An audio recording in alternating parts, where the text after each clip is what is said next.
Si tu es célibataire, pose-toi simplement cette question.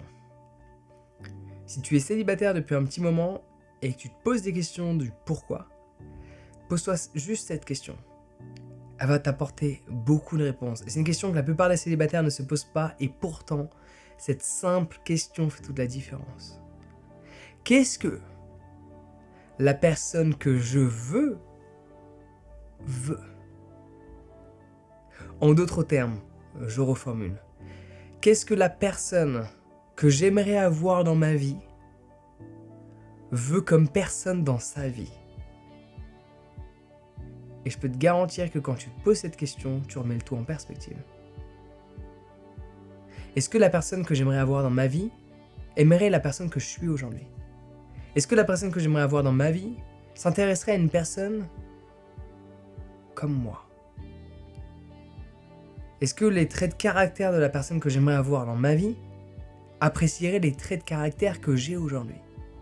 La personnalité que j'aimerais retrouver chez cette personne que j'aimerais avoir dans ma vie, est-ce qu'elle aimerait la personnalité que j'ai aujourd'hui?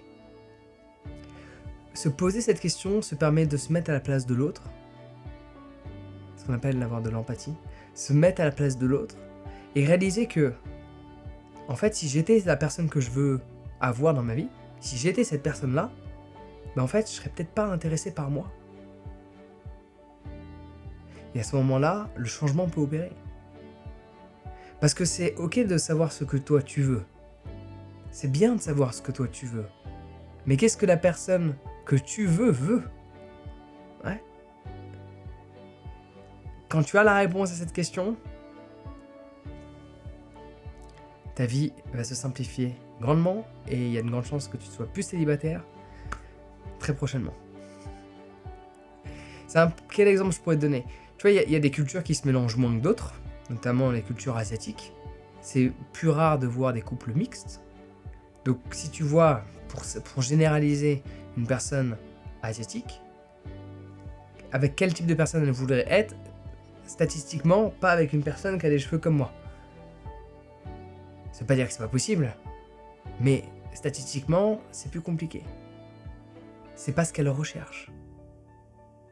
Un autre exemple que je peux donner sur la personnalité et la manière de fonctionner. Il y a une jeune femme qui adore lire. Elle est très littéraire. Elle lit des poèmes, elle lit ceci, elle lit cela. Est-ce qu'elle aurait... Moi, j'aimerais bien avoir envie d'être avec une personne littéraire.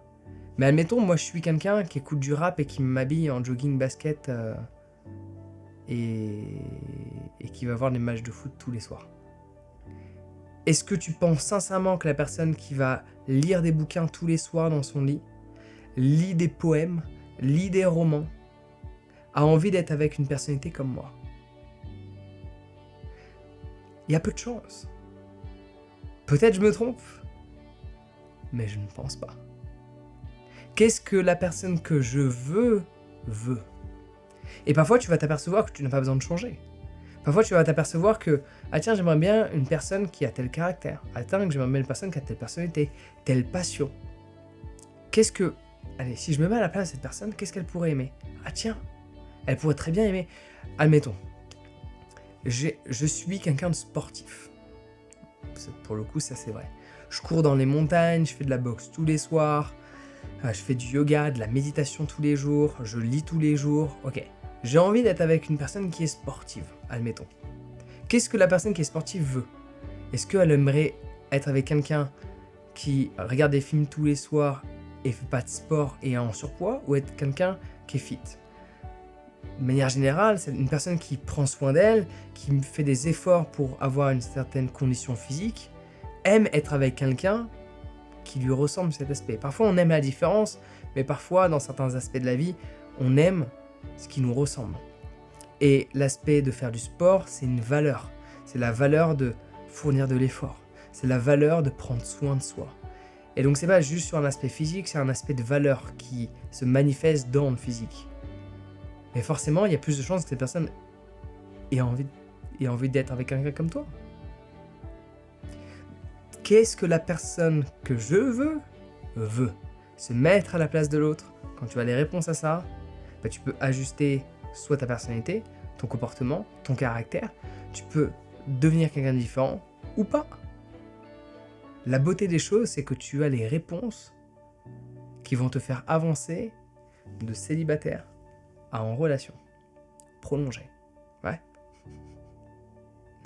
Et d'une manière générale, ça va dépendre des sexes, mais on aime être avec quelqu'un qui a confiance en lui. De manière très générale. D'autant plus pour les hommes, mais de manière générale, on aime être avec quelqu'un qui a confiance en lui. La timidité chez les femmes peut être quelque chose de séduisant pour un homme, mais il y a une différence entre timidité et une personne qui a absolument pas confiance en elle et qui ne peut pas faire quoi que ce soit. Donc c'est pour ça que je dis qu'il y a une différence entre les sexes, parce que la timidité chez un homme, de manière générale, n'est pas très attirante pour les femmes, alors que la timidité chez une femme peut être assez attirante pour les hommes. Mais il y a une certaine mesure à prendre en considération, qui n'est pas une extrême timidité au point que la personne n'est pas capable de sortir de chez elle et de dialoguer avec des personnes qu'elle vient de rencontrer et qu'elle ne connaît pas. De ne pas pouvoir le faire, par exemple. Donc il y a toujours cette échelle d'intensité à prendre en considération. Mais d'une manière générale, on aime les gens qui ont confiance en eux.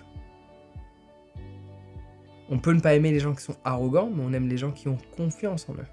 Et encore, enfin, on pourrait rentrer dans les détails, mais tu vois là où je veux en arriver. En attendant, si tu veux avoir confiance en toi, pour ne pas être une extrême timide, ou avoir confiance en toi pour être un homme qui sait se valoriser, parce que contrairement à ce que les femmes pensent, la plupart des hommes ont peur des femmes. C'est surprenant de dire ça ainsi, mais la plus grande peur des hommes, c'est les femmes. La plus grande peur des hommes, c'est les femmes. Cela n'a pas de sens, mais c'est le cas. Et la plupart des femmes n'imaginent même pas que ça peut être le cas, mais cela est la réalité. Tu prends des hommes qui sont capables d'accomplir des grands projets, tu prends des hommes qui sont capables d'affronter une douleur physique surprenante, ils voient une belle femme, ils en perdent tous leurs moyens. La peur les prend et les paralyse. Who knows why?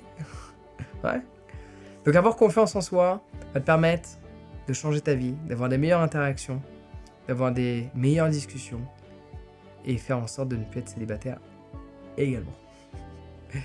Je te mets le lien dans la formation sur la confiance en soi si tu as envie de fournir des efforts, parce que cette formation, elle est ultra complète, il y a du boulot, mais il y a du succès après.